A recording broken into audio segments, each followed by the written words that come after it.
Pressed on Smooth 98.1. Headlines, I go live. Thank you. Student. Good morning to you, and thank you so much for staying here. You're listening to Smooth 98.1. Love music, love life. My name is Valentine Ohu, your host on Smooth Breakfast. And here's a segment called Freshly Pressed 981. So many names, eh? So Freshly Pressed 981 is a segment of Smooth Breakfast that brings you detailed analysis of the news super stories for today. To go through the headlines with me, I have Tunde Kofi. Long time no see. In person, I mean. Yeah, in Morning, person. Valentine. Morning, Lagos. Morning, Welcome. Waji. Good morning, YG, the big Waj. Morning, Val. Tunde, good to see you, man. It's been a year and a couple of months since we've seen in person. Yeah, Even though we absolutely. speak Yep. every week. Yes. And good morning, Lagos. Yes. Good morning, everyone. Now I understand why people say when they see me, they expect to see a big 40-year-old dark complexion man. Because the whole time we've been talking virtually, Tunde and I, we've been speaking virtually, and I see his beard. I imagine the guy has had a lot of Exploded. lockdown weight, but Just appeared. yeah, he's been staying fit like all of us. Fantastic. Join the conversation for a Feel Good Friday on Freshly Press 981 by sending messages with your thoughts on any story to 0809 444 That's WhatsApp number 0809 444 We're streaming live on YouTube, so you can watch and leave a comment on that platform. You can send a message through Twitter at Smooth981FM with the hashtag Freshly Press 981. I'm streaming live on Instagram at Smooth at Valentine at Smooth981. First story today. There's a leaked memo that is sparking reactions. Federal Ministry of Agriculture and Rural Development on Thursday confirmed that leaked memo as being authentic. That revealed that there was a mosque that was built with 30 million naira for displaced herders. What do you know of this story, and what do you think? Okay, well, maybe, I mean, initial and first reactions, obviously, what's the Ministry of Agriculture, doing, building a place of worship, right? But then there's the rural development, and and you can argue whether rural development, whether this is under the purview of rural development or not. I guess for me, it's one of, how do I say this? It's one of priorities, and if you were to ask me, and perspectives. Now, and their justification. One, they haven't denied the memo. Their justification is that, look, this is something that was asked for by the community, and it went through due process. I mean, there are all sorts of questions around that, as in how does this qualify? Because if something has gone through due process, I believe that there must be some means for validating and checking projects and seeing whether they actually have real impact on the community. And when we say development, we mean like improving the livelihood of the people. Improving the livelihood, again, would mean improving their ability to earn an income, provide for their families, feed themselves. But a place of worship doesn't meet those criterias. At least it doesn't meet a bunch of those criterias. But it's one where, how do I say this, is if this is what the community wants, arguably, right, in my view, I'm just trying not to impose my perspectives on it and entirely rubbish it. But if for whatever reason religion is the opium of the people. So if this is the opium that the people say they want to help alleviate their pain from the realities of life, instead of focusing on the realities of their situation and improving that, then perhaps we should let them be. It's one of perspectives. It's always one, and I don't want to make this I don't want to make it a culture, and I don't want to make it a north-south type of conversation. But it's very unlikely that you would see this as being an acceptable move in certain other regions and areas. The Ministry of Agriculture is meant to focus on agriculture. It's one of, and then more importantly, like, we can't even say that a place of worship shouldn't be built for the people, because you're talking about the whole individual, the different parts too, and religion and faith is a central part and a key part. to society, right? The question here is it for the Ministry of Agric and Is Rural it the job of the Development? Ministry of Agriculture to build Exactly. mosques? You know, I'm just looking for. You can see I've rambled around looking for excuses for it. The truth if is they built silos, I understand. exactly. You If know, they provided irrigation materials, I understand. If they provided, this and the excuse was that look, these farmers have been displaced. Okay, can we think of ingenious means and methods to to to balance that out? you Have said we? they've been displaced. Sorry, Yes, I'm interjecting. no problem. Was it your fault? That they were Clearly, displaced? clearly not. If it was an action, it was probably because of it's the fallout of something you did in that area. Maybe a Exactly. feasibility study that went wrong. And we understand that you're compensating the. So what's the rationale? Besides, it's available for public scrutiny. Look, Valentine, regardless of the reason, even if it was some environmental mishap that required them to be displaced, dealing with them being displaced in this by providing a place of worship is not in the place of the ministry, or in fact, I'd even argue any ministry, right? It's something that the government could have facilitated, maybe an NGO, and if a religious, it could have, put in place. Ministry of, if you're talking about displacement, then the things you need to look at are how do we use the land we do have more judiciously and more efficiently. What has the ministry done about farming so that we output a lot more with the with the areas that are not conflict ridden? Sense it's those kind of things that you expect to come out in surprising. I mean, opium is religion is the opium of people, and the government, the ministry has decided to give them a dose of. And here's what they said. They Dose said of that. ministry advised in the future due diligence and restraints should be observed before publications of this nature, as it argued that it was meant for public good and security. Yeah, so Interesting. Everybody's doing that. it's where it makes us. These are the things that make us a bit of a joke internationally, and then we go and ask to borrow money. I like how diplomatic you are, though. Cisco Delgado says, is Ministry of Agriculture now Ministry of Religion? Nii says, it would amaze what communities always ask for, irrespective of region. You cannot see beyond experiences most of the time. Remember literacy rates, we rational, logical thing based religion. Kenny Hatuge says, I hail his head teller. Oh, wow. His head tendency, Minister of Agriculture. Where is this reality? Dr. I says, hello, it's not the job of any government agency to build mosques or churches. This is the reason why things are backward. No hospitals, no schools, no vaccination centers. Dr. I thank you for your message. Which is when I say, we're multiple people in one nation. I mean, state and religion should be separate, or are separate, and should remain separate. But I don't think we all agree that uniformly across the country.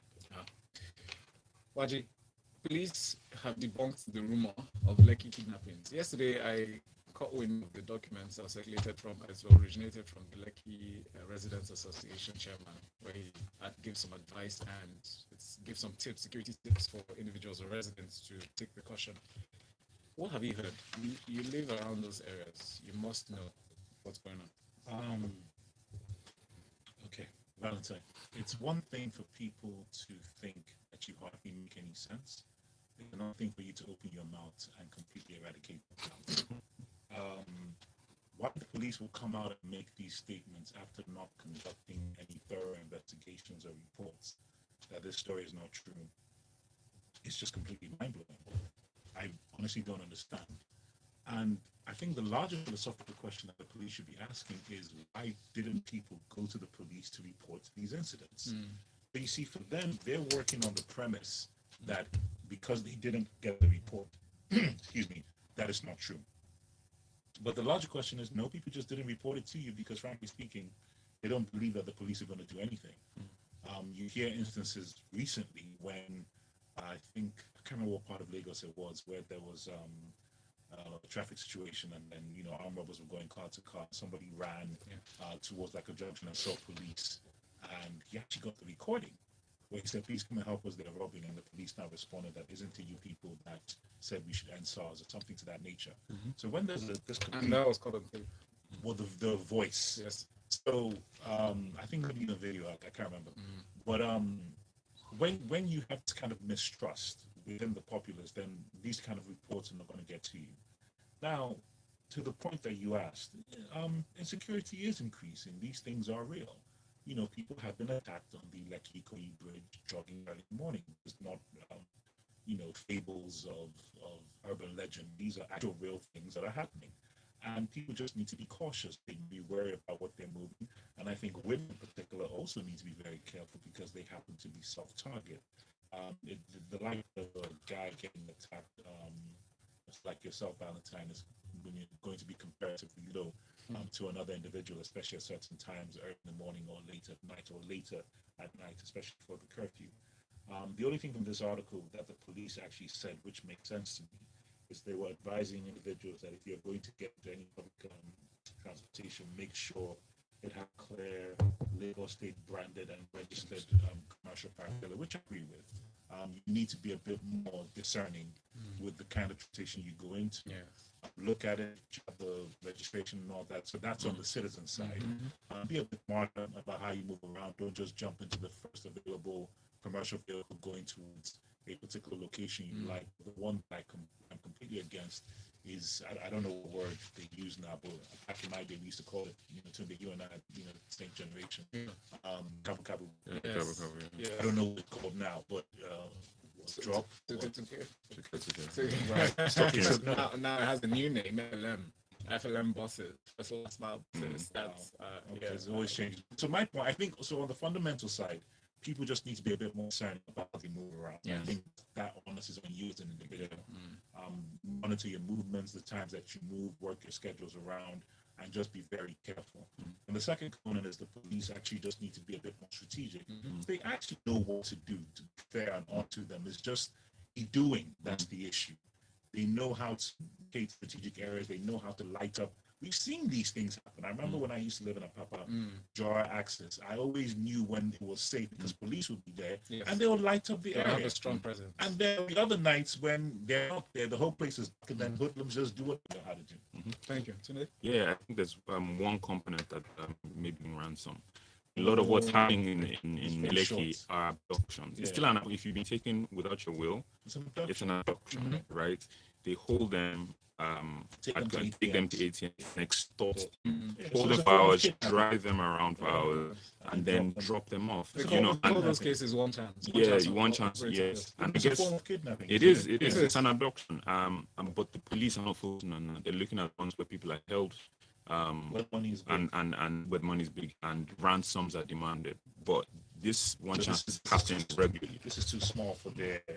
They're just classifying it wrong. So I think Right. that, Some sort of confidence, like build it back in the residents. Because the Admiralty Road, Admiralty Way, they have easy access. yeah. And it's a highly commercialized area, and I would expect that the police presence would be well established there. This one from Valley Newspaper reports on updates on security and uncertainty about Sheikh House whereabouts as ISWAP runs rampage in Sambisa Forest. We're hearing of different factions. It sounds like a movie. So, can you break it down for us? look, it's if you never had 9 lives, it's this chap. Who knows? Like really, who Because there was knows? one. I mean, Was it once, once? multiple times. Fifth time. Yeah, several times. This is the longest period we've gone without hearing of this, right? Yeah. Documentary coming up on Netflix. So, well, yeah, if we don't, so I swap, Boko Haram has broke down the leadership, and how heads one group, the heads was Boko Haram, another group broke out, which is, and they're like the Islamic State of West African province, ISWAP, which is Al Qaeda in essence. Or ISIS in West Africa, right? They broke out of the same stock, so there's a lot of conflict. It's a bit surprising, to be honest. I know there are disagreements, but there's for me it's a bit surprising that they've taken it to the point of where they're now going after each other, so to say. But it is obviously very possible. The truth is less remote areas you control, and translates into your scope, your territory, turf. Do you understand? So obviously that's reason to fight. Also, foreign funding is another reason for them to fight. I mean, ISWAP aligned itself with ISIS primarily for that for that funding. So having Boko Haram in the picture obviously can create all these conflicts. And the interesting thing is that if Shekau is done and dusted, it hasn't come out of any efforts of our military and our security services. It looks like it might be a family squabble of time will tell whether this man will put another life. That If is- we went after him, then it's easier to get his cases resolved. We didn't go after him, so this is one group saying they've got him. Who knows? You know. Please add your names, your messages. This one, your number ends with 5819. So how can you capture Shekau if he knows your terminologies in Nigeria have become the norm? For instance, what is meant by justice? Secondly, there's been a lack of presence at a number of high-risk locations in Lagos compared to about 18 months ago. It's not enough to tell people to be careful. Security needs to up their game. Thank you. Sam from Ikeda says, you asked an analyst the question, was there a case of kidnap? So that was an answer. Waji, any thoughts to share on that? Well, I think Tunde clarified about there have been abductions. So yes, there have been quite a few confirmed. cases where people have been abducted and taken to the ATMs, which is a form of kidnapping. Deep was approached the police block in my office, which they confirmed had been the radio headquarters on that matter. But the first response they gave me was, waiting concern police with armed robbery. They only followed me after a thought. It seems like an alliance to a particular part of the country, which is something we've been fighting, especially the media has been pushing back on, for people to actually rationalize dissenting views and just, meet at a table, discuss things rationally. But it doesn't seem that way between the Nigerian Governors Forum and especially with the Attorney General of the Federation, Abubakar Malami, who was quoted on a television interview. The position the Southern governors are taking is biased. Yeah, this is really sad and unfortunate because, justice is meant to be blind, and the Attorney General represents that arm of the Nigerian government and is not meant to have any particular statements or positions that indicate an accusation of bias or even bias on themselves as well. The role of the AG is to look at the laws of the land and make recommendations or conclusions based on the laws of the land, being fair and being totally transparent. Now, because specifically it's the Southern Governors Forum, Valentine, which is led by the governor of Ondo State, Kerekulu. His point is that, look, you cannot just come out to make these particular statements. We in the South, we have particular rules and we have our reasons for why we're trying to prevent grazing. Now, my challenge with this, especially, and I encourage everybody to go read this particular article From the Guardian newspaper. The Guardian newspaper, because there's a statement made by Malami where I'm just trying to find it. Basically, just making a comparison with the country. It's like stopping people from operating spare parts. Market. Yes. That is one of the most irresponsible things I have ever heard. From a federal official. Is that different from somebody in nation that you're given? Okay, because the governor of Ondo State responded fantastically when he said, "You are comparing businesses that are legitimate, that are not known or connected to anybody getting killed, to situations there is no contract or framework as to this should work." And you see, when Malami makes that kind of statement, you are giving the impetus to individuals to now begin to target people who happen to own these businesses to indicate that, okay, well, if they're going to stop us from grazing in the South, no matter what intention you may feel you have got to be careful. We have to sort out this grazing problem. Why we have not adopted this ranch solution is something, once again, I don't understand. It is not complex. It's not something that requires a lot of technology. Yes, I understand the culture of the herdsmen, the culture of the nomadic people. It is inherent in who they are to move around and graze, but we have to have some control because, unfortunately, not all herdsmen. No, there are some elements that happen to now encroach upon the private land of individuals, and these now lead to conflict where people die. And we must avoid that in all situations. So we have to come up with a solution. This has been proffered, where we have to have these ranches that you can now, you can still move around, but you only graze in those ranches. And I believe, to correct me if I'm wrong, these things have been allocated, right? They've been identified, especially in certain states across Nigeria. So if you want to move up and down, you can, but only make sure that your cattle are grazing in those particular identified areas. Why we don't want to do that, and you now begin to have federal officials make these statements, is actually very, very dangerous and very bewildering, and something we have to move away from. Thank you so much, Wati, for expressing that very clearly. And I need us to understand, do we all agree? I mean, it's not just any federal official. It's the Attorney General that is meant to be the representative of the public in all legal proceedings around the world. Somebody who said something that's almost compared to law, Like if he says something, that's the kind of power that he carries. And for him to say things like this, I think it's putting it mildly to say that people actually run with his thoughts and start carrying out dastardly acts and something. He made it personal. He made it personal. He made it very personal. Yes, I mean, All right, let's move on. yeah, it's related to the next story too. So let me just. Please, you have necessarily exactly. Jerry Boss says Malami's comment on ban of spare parts is very patriotic, and he's not fit to hold the public office. Jerry Ruba from Barua. This one from William or Wallingham. He says, "Good morning, guys. Shouldn't whatever government agency responsible for these things move to ban those cargoes? Surely it has to be legal to use those registered vehicles as a means of transportation, considering the high risk they pose." We have more here. Abame Karakiri says, however, no governor debates AG versus governors issues. Let them go to court. State AGs have won the federal in the past. LCDAs is by ETC. Thank you, Abame. Now, today, there's another story that I'd like to share your thoughts on. The court affirmed the rights of states, police to enforce anti-open grazing law, vis-a-vis the previous conversation. Which is comment was that they should go to court. I mean, to be honest, if we look at this in context, we've always practiced some form of tribal politics, yeah. But recently, the truth is that it's been kicked up several notches, and I've rarely seen this type of tribal positioning. That's really going on. And it speaks to many things that are so these are symptoms of the deeper issues where people are saying, "Oh, we need to restructure," and all the kind of arguments can have around that as to what shape should that be, is restructuring a problem, so many different things. But I mean, I think it comes down to that having a common set of aspirations and goals, right? Currently across the nation, we don't have that today, which is why one part can view building a place of worship as overall development, something that is due for a government agency to do, and other parts don't. It is why the Attorney General can take a very personal and almost tribal view to an issue of national importance and security.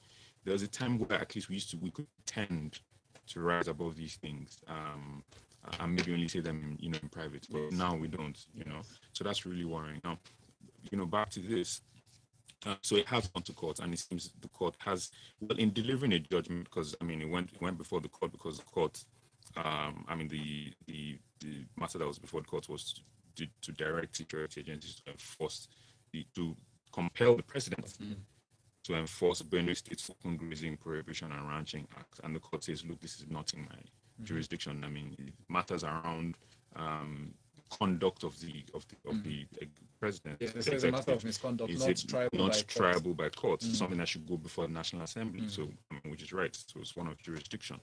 But then in delivering that judgment, it says that, look, the state's governors have a right to prohibit, open grazing within there.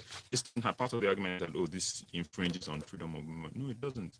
They can walk around as they want, go wherever you want. The issue is don't graze, because it's creating, all the other tensions that it is. Yes. If you must graze, let us have designated places for them. And you're encroaching on their land. Please, arrive at a commercial construct. And let's remember, even if only by pretense, we're a federation, right? So every state has the right to decide what it wants within its. But it's not a question of freedom of movement. Thank you so much, Tunde. Dan Okuda says, "With good riddance to bad rubbish, Chicago is actually his long overdue to die." He said, Chasa here says, Chicago's death, while welcome, is scary. ISWAP has foreign leadership and has a stated goal of implementing a land-based caliphate, and it's after the answers protest that people wouldn't beg them because we don't drink poison because we need to drink water. People will find an alternative. Wait, so I just want to quickly address that point, Valentine, because there's an important point that is made in that comment, and it's something we really need to look into. After whose job is this again? Whose job is to motivate the police? Is it the people that protested for better quality of service? No, but that's not the point. The point is, we, the ordinary people, and the police, we're all in this together. In the same thing now. Exactly. I've seen traffic robberies where policemen jog away taking off their uniforms. Come on, this affects you too. Yeah. So, we're experiencing the same fear. How do we save each other? How do we work together? Thank you. Yeah. Federal government to secure some 5 million. Whenever I see all this money, I just feel hungry. Some $5 million World Bank loan for water supply to communities. Now, this is another song. Yesterday we heard about. Was it yesterday or 2 days ago? 2 trillion naira. Waji, please, can you stomach this one? You want me to do what? To talk about the fact that we want to continue borrowing. Like, how deeper is the hole I was thinking? You see, this is my problem. I just felt that we need to borrow our way out of our problems. It's always been his body language.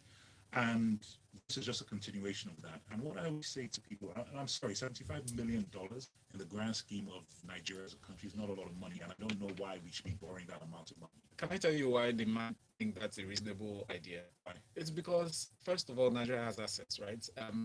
Plan. They seem to have like a financial plan to recover all this, whatever, replace these debts in the near future. And also, I don't like the way you're looking at me, but it's to me that there's a plan, right? First of all, there's a plan of build infrastructure. I'm not going to let you do that. Build infrastructure. We're talking about $75 million. If you set up we water, got that in 3 days from oil revenue. what have we been borrowing money for? Exactly, because we. No. So they've been giving all these reasons: build roads, build power, water. Lord, intervene upon my soul this morning to not say the things that I need not be saying. Valentine, we know what the real deal is. We borrow money so you can divert other money that's allocated for things into people's pockets. End of story. It's a racket. I didn't Do you think know how that. embarrassing this is that Nigeria is borrowing $75 million from the World Bank for water supply in 2021, where we have the most consistent annual rainfall on record for the last 150 years? You want to have that conversation? I'm done. Thank you. But you know there's a plan. There's always a plan. Thank you, Wadi. Executive Order 10. Governors ask for dissolution of Malami-led implementation committee. Premium Times. This story, the headline, just need the program use the gang. Today, your thoughts, please. Yeah, I mean, clearly, I think this is another issue where the governors and the attorney general are in a bit of bad blood, and they've lost, faith in his impartial. This committee is not acting as a permanent committee, basically misguiding. If you create committee, it's supposed to look for solutions, right? If the committee isn't finding solutions, either because people don't want to, it's probably no point. And the committee you're referring to is the committee set up by the president in 2018, Yes. led by the Malami, Yes. to look into the constitution of financial autonomy. Yes, for the legislature, so to speak. Thank you so much. Today Cookie is at Big Coats on social media. Why be the corporate MCU? I like the last reaction. Like, gosh, I don't fire. Now, Cisco says the case of robbery is almost a daily occurrence and it has become routine. Young men masking, robbing people in broad daylight. Even on Wednesday, my neighbor was attacked at gunpoint when she wanted to get money from the POS at Mile 12. We have this one in. Please add your names to your messages so we can take them. Lulu says that an attorney can compel open grazing to spare part sales, which should leave no one in doubt as to how many of the officials of the administration view that role. They clearly see themselves as representing an ethnic group rather than a nation. Kingsley from Isola says, I'm sure that Malami will claim later that he was misinterpreted. Or Ahajilai will hold a presser today about it. Thank you, Kingsley. And that's all for this show. If you missed any part of the conversation, please refer to YouTube, type in the search box, Smooth FM Lagos, and subscribe to the channel. My name is Valentino, who stay with us on Smooth, because up next, we talk sports inside the locker room. The headlines, the stories,